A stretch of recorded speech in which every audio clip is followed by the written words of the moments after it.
Hi, boys and girls, and welcome back to another edition of Snack Time with a Dollop of Read Aloud. Now, where were we? Oh, forgot to say. All right, so we're going to continue with our reading of Harry Potter and the Sorcerer's Stone by J.K. Rowling, with permission granted by Scholastic Book Publishing for me to be able to share this amazing book with you. According to some of you, it's already your all-time favorite, even though we're only into chapter 6. But I have to say, out of the whole Harry Potter series, all 7 books, this is my favorite in the saga. I love it. I feel it's the most magical and the least dark out of all the books. But it's definitely a great place to start in the magical world of Harry Potter. So, when we last left off, Harry and Ron were still on their adventure on the Hogwarts Express, which I put away yesterday, but I'll pull right out as long as I don't break it. They're still involved in their adventure on the Hogwarts Express, and they're going to get ready to... and they're getting closer and closer to Hogwarts. Wow. So, this is where we left off. Chapter 6 continued. The countryside, now flying past the window, was becoming wilder. The neat greens had gone. Now there were woods, twisting rivers, and dark green hills. There was a knock on the door of their compartment, and the round-faced boy Harry had passed on platform 9 3/4 came in, looking tearful. "Sorry," he said, "but have you seen a toad at all?" When they shook their heads, he wailed, "I've lost him. He keeps getting away from me." "He'll turn up," said Harry. "Yes," said the boy miserably. "Well, if you see him..." He left. "Don't know why he's so bothered. If I had brought a toad, I'd lose it as quick as I could. Mind you, I bought Scabbers, so I really don't have any room to talk," said Ron. The rat was still snoozing on Ron's lap. "He might have died, and you wouldn't have known the difference," said Ron in disgust. "I've tried to turn him yellow yesterday to make him look more interesting, but the spell didn't work. I'll show you." He rummaged around in his trunk, and he pulled out a very battered-looking wand. It was chipped in places, and something white was glinting at the end. Unicorn's hair nearly poking out. Anyways, he had just raised his wand when the compartment door slid open again. The toadless boy was back, but this time he had a girl with him. She was already wearing her new Hogwarts robes. I wonder who it is. He had just raised his wand when the compartment door slid open again, and the toadless boy was back, but this time he had a girl with him. She was already wearing her new Hogwarts robes. "Has anyone seen a toad? Neville's lost one," she said. She had a bossy sort of voice, and lots of bushy brown hair, and rather large front teeth. "We've already told him we haven't seen it," said Ron. But the girl wasn't listening. She was looking at the wand in his hand. "Oh, are you doing magic? Well, let's see then." She sat down, and Ron looked taken aback. "Oh, all right." He cleared his throat. "Sunshine daisies, butter mellow, turn this stupid fat rat yellow." He waved his wand, poof, but nothing happened. Scabbers stayed gray, and he stayed fast asleep. "Are you sure that's a real spell?" said the girl. "Well, if it is, it's not a very good one, is it? I've tried a few simple spells just for practice, and it's all worked for me. Nobody in my family's magic at all. It was ever such a surprise when I got my letter, but I was so pleased. Of course, I mean, it's the very best school of witchcraft there is. I've heard. I learned all about our course books by heart, of course. I hope it will be enough. By the way, I'm Hermione Granger." "And who are you?" She said this all very fast, without taking a breath. Harry looked at Ron, and he was relieved to see his stunned face that he hadn't learned all the course books by heart either. "I'm Ron Weasley," Ron muttered. Harry Potter," said Harry. "Are you really?" said Hermione. "I know all about you, too. Of course, I got a few extra books for magical background reading, and you're in modern magical history, and the rise and fall of the dark arts, and great wizarding events of the 20th century. I am? Harry said, feeling dazed. Goodness, didn't you know? I'd have found out everything I could if it was about me. Do either of you know what house you'll be in? I've been asking around and I hope I'm in Gryffindor. It sounds by far the best. I hear Dumbledore himself was in it. But I suppose Ravenclaw wouldn't be too bad. Anyways, we'd better go look for Neville's toad. You two had better change, you know. I expect we'll be there soon. And she left, with the toadless boy with her. Whatever house I'm in, I hope she's not in it, said Ron. He threw his wand back into his trunk. Stupid spell. George gave it to me. I bet he knew it was a dud. What house are your brothers in? Said Harry. Gryffindor, said Ron. Gloom seemed to be settling on him again.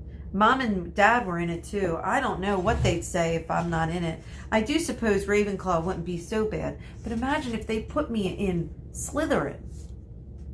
That's the house you know who was in. Yeah, said Ron. He flopped back into his seat looking depressed. You know, I think the ends of Scabbers' whiskers are a bit lighter, said Harry, trying to take Ron's mind off the houses. So, what do your older brothers do now that they've left anyways? Harry was wondering what a wizard did once he left wizarding school. Charlie's in Romania studying dragons and Bill's in Africa doing something for Gringotts, said Ron. Did you hear about Gringotts? It's been all over the Daily Prophet, but I don't suppose you would get that newspaper with the muggles. Someone tried to rob a high-security vault. Harry stared. Really? What happened to them? Nothing. That's why it's such big news. They haven't been caught. My dad says it must have been a very powerful dark wizard to get round Gringotts, but they didn't think they took anything. That's what's so odd. Of course, everyone gets scared when something like this happens in case you know who's behind it. Harry turned his news over in his mind. He was starting to get a prickle of fear every time you know who was mentioned. He supposed this was part of entering the magical world, but it had been a lot more comfortable saying Voldemort without worrying. What's your Quidditch team? Ron asked. I don't have any, Harry confessed. What? Oh, wait. It's the best game in the world. And he was off, explaining all about the 4 balls and the positions of the 7 players, describing famous games that he had been to with his brothers, and the broomstick he'd like to get if he had the money. He was just taking Harry through the finer points of the game when the compartment door slid open again, but it wasn't Neville, the toadless boy, or Hermione Granger this time. 3 boys entered, and Harry recognized the middle one at once. It was the pale boy from Madame Malkin's robe shop. He was looking at Harry with a bit more interest than he had shown back in Diagon Alley. Is it true? He said. They're all saying down the train that Harry Potter's in this compartment, so is it true? Yes, said Harry. He was looking at the other boys. Both of them were thick-set and looked extremely mean. Standing on either side of the pale boy, they looked like bodyguards. Oh, this is Crabbe and this is Goyle, said the pale boy carelessly, noticing where Harry was looking. And my name is Malfoy, Draco Malfoy. Ron gave a slight cough, which might have been hiding a little bit of a snicker. Draco Malfoy looked at him. Think my name is funny, do you? No need to ask who you are. My father told me all about the Weasleys, their red hair, their freckles, and more children than they can afford. He turned to Harry. You'll find out soon that some wizarding families are much better than others, Potter. You don't want to go making friends with the wrong ones. So, if you need help figuring out who the wrong sort is, I'll be here to help you. He held out his hand to shake Harry's, but Harry didn't take it. I think I can tell who the wrong sort is by myself, thanks, he said coolly. And Draco Malfoy didn't go red, but a pink tinge appeared in his cheeks. "I'd be careful if I were you, Potter," he said slowly. "Unless you're a bit politer, you'll go the same way as your parents. They didn't know what was good for them either. You hang around with riffraff like Weasleys and Hagrid, it'll all rub off on you." Both Ron and Harry stood up. "Say that again," said Ron, his face as red as his hair. "Oh, are you going to fight us? Is that what you're planning on doing?" Malfoy teased. "Unless you get out of here right now," said Harry, more bravely than he felt, because Crabbe and Goyle were a lot bigger than both him and Ron. "But we don't feel like leaving, do we, boys? We've eaten all of our food, and you seem to still have some more." Goyle reached towards the chocolate frogs next to Ron, and Ron leaped forward. But before he so much as touched Goyle let out a horrible yell. Scabbers the rat was hanging off his finger. Sharp little teeth sunk deep into Goyle's knuckle. Crabbe and Malfoy backed away as Goyle swung Scabbers round and round, howling, and when Scabbers finally flew off and hit the window, all three of them disappeared at once. Perhaps they thought there were more rats lurking around the suites. Or perhaps they had heard footsteps, because a second later, Hermione Granger had come in. "What's been going on?" she said, looking at the sweets all over the floor and Ron picking up Scabbers by his tail. "I think he's been knocked out," Ron said to Harry. He looked closer at Scabbers. "No, I don't believe it. I think he's just gone back to sleep." And so he had. "You've met Malfoy before?" Harry explained about their meeting in Diagon Alley. "I heard of his family. They were some of the first to come back to our side after you-know-who disappeared. Said they were bewitched. My dad doesn't believe it. He says Malfoy's father didn't need an excuse to go over to the dark side." He turned to Hermione. "Can we help you with something?" "You'd better hurry up and put your robes on. I've just been up to the front to ask the conductor, and he says we're nearly there."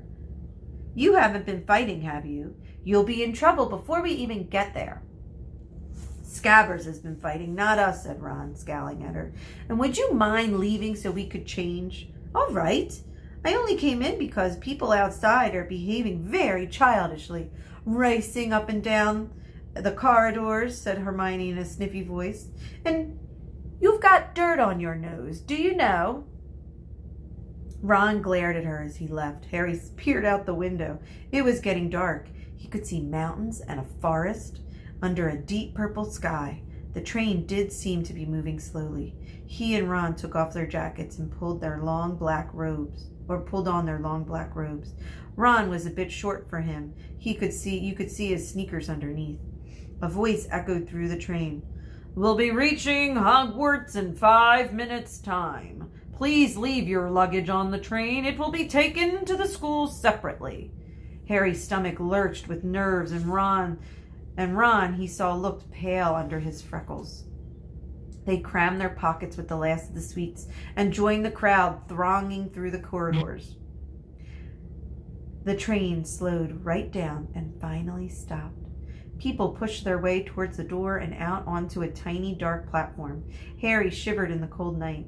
Then a lamp came bobbing over the heads of the students, and Harry heard a familiar voice. First years over here. All right there, Harry." Hagrid's big hairy face beamed over the sea of heads. "Come on, follow me. Any more first years? Mind your step now. First years, follow me."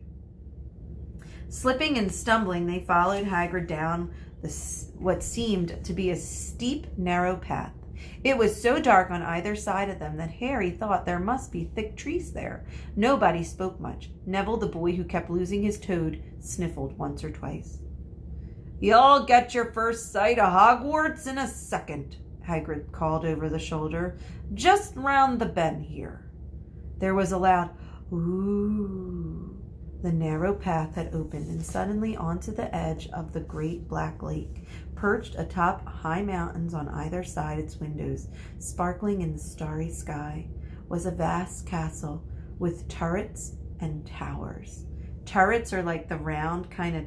We'll talk about turrets and towers tomorrow. anyways. "No more and 4 to a boat," Hagrid called, pointing to a fleet of little boats sitting in the water by the shore. Harry and Ron were followed into their boats by Neville and Hermione. "Everyone in," shouted Hagrid, who had a boat to himself. "Right then, forward!" And the fleet of little boats moved off all at once, gliding across the lake, which was as smooth as glass. Everyone was silent, staring up at the great castle overhead. It towered over them as they sailed nearer and nearer to the cliff in which it stood. "Heads down!" yelled Hagrid as the first of the boats reached the cliff. They all bent their heads, and their little boats carried them through a curtain of ivy that hid a wide opening in the cliff face. They were carried along a dark tunnel which seemed to be taking them right underneath the castle until they reached a kind of underground harbor where they all clambered onto the rocks and pebbles. "Oi there! Is that your toad?" said Hagrid, who was checking the boats and people as they climbed out of them. "Trevor!" cried Neville blissfully, holding out his hands. Then they clambered up a passageway in the rock after Hagrid's lamp, coming at last onto smooth, damp grass right in the shadow of the castle. They walked up a flight of stone steps and crowded around the huge oak front door. "Everyone here? You're there? Still got your toad?" Hagrid raised a gigantic fist and knocked 3 times on the castle door. All right, so they are now getting ready to enter into Hogwarts Castle. It's extremely exciting, and I can't wait for you to get to the next chapter, the chapter on the Sorting Hat. Wonderful! I think I keep saying this, but I keep meaning it, that this is like my favorite chapter coming up. So I'm sure we'll encounter more favorite chapters together, and I'll also include a little video clip of them approaching Hogwarts, and you can see the magic that they saw as they entered, as they kind of got closer to Hogwarts School of Witchcraft and Wizardry. So that's all for today. We'll pick up with chapter 7 tomorrow. I miss you, I love you, and I hope you stay safe. Bye, guys.